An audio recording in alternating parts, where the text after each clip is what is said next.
A new report reveals that students around the world are performing worse academically now than in any time this century. According to the study, test scores in science, reading, and math have plummeted since 2012.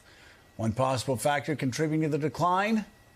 Cell phones. The report cites an example in math classes, with around 30% of students reporting that they get distracted using digital devices and around 25% of students indicating that they become distracted by other students who are using digital devices. Let's bring in our staff writer at The Atlantic, Derek Thompson. His new piece is titled, "It Sure Looks Like Phones Are Making Students Dumber." Derek, thanks so much for being with us. This seems painfully obvious to any parent with children and watching friends of the children, sometimes the children themselves. Their brains have been rewired, shorter attention spans, and just harder for them to stay focused. What have you found in your reporting?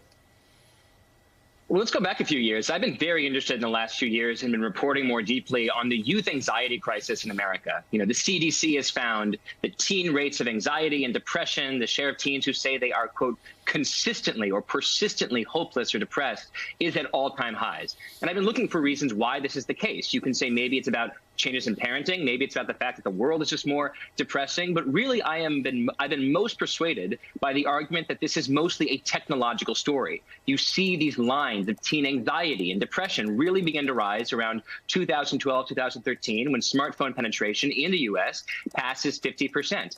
I had never before been really persuaded by the theory that these phones were not only making us more anxious, but also maybe hurting student performance. And that brings us to exactly the graph that you and viewers are looking at right now. The OECD, in its PISA test, the Program for International Student Assessment, came out with a study recently that found that science scores around the world, around the West, peaked in 2009. Reading scores peaked in 2012. There it is, again, the big year, 2012. And in the major report, the head of this survey said that he believes one of the major factors that is causing student achievement to decline, not just in the U.S., around the world, is the presence of smartphones. You just said it. If you just use your common sense, phones act as a kind of drain on our attention. We've all been in a meeting where we couldn't focus on the speaker, or maybe in a conversation with our family where we couldn't focus on our loved ones because the presence of a phone acted as a brain drain.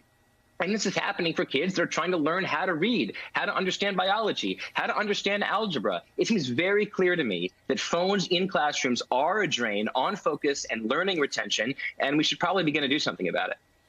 Well, and again, and we're seeing it in politics. Younger Americans are learning about politics in 15-second sound bites on TikTok or on Instagram Reels, and it's really having a real impact on the shape of the presidential debate for the election next year. I want to ask you about the findings, because you are right. There is science that shows repeatedly, over and over again, that not only these smartphones, but also social media, especially Instagram, creates anxiety, depression, suicidal ideations, especially in teenage girls, but among a lot of younger Americans, male and female. I'm wondering, is the research, you've brought up some of the research, but is the research as well developed when it comes to learning as we have on the other front of it, causing the emotional problems for younger Americans? Yeah, having just strongly stated my thesis, I'll say we should be clear that smartphones are a phenomenon that are just about 10, 15 years old.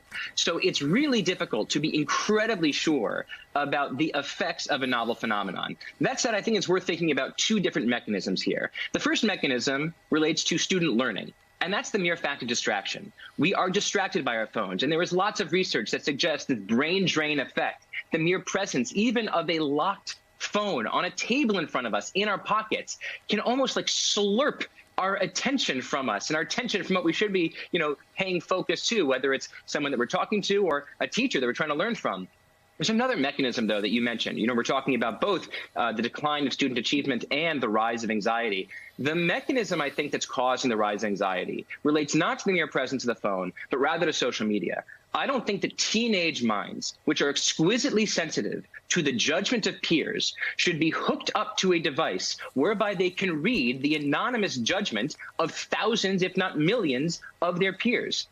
I don't think that's good for social comparison. I don't think it's good for confidence. I don't think it's good for development. So I think when we're talking about phones, it's important to be clear about two things. Number one, we're not entirely sure what's going on here. It's a novel phenomenon. And number two, we should be clear about what mechanisms we're talking about when we're looking at the independent variable here. Are we talking about anxiety or are we talking about student achievement?